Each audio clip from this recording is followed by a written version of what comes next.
ಸಮರ್ಪಕವಾಗಿ ಬಸ್ ಸೇವೆ ಕಲ್ಪಿಸುವಂತೆ ಕಮತ್ಗಿ, ಅಮೀನ್ಗಢ, ಹುನಗುಂದ, ಇಳಕಲ್ ಊರುಗಳಿಗೆ ರಾತ್ರಿ ಸಮಯದಲ್ಲಿ ಇಳಕಲ್ ಕಡೆಗೆ ಪ್ರಯಾಣಿಸುವವರಿಗೆ ಸಾಕಷ್ಟು ಸಮಸ್ಯೆಯಾಗುತ್ತಿದೆ ಎಂದು ಬಾಗಲಕೋಟೆ ಜಿಲ್ಲಾಧಿಕಾರಿಗಳಿಗೆ ಇಲ್ಲಿನ ಗ್ರಾಮಸ್ಥರು ಮನವಿ ಸಲ್ಲಿಸಿದರು.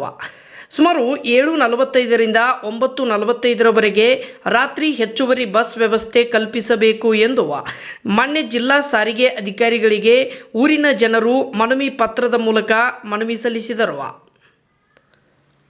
ವರದಿ ಮಶಾಕ್ ಸಂತ್ ಶಿರೂರು, ಬಾಗಲಕೋಟೆ.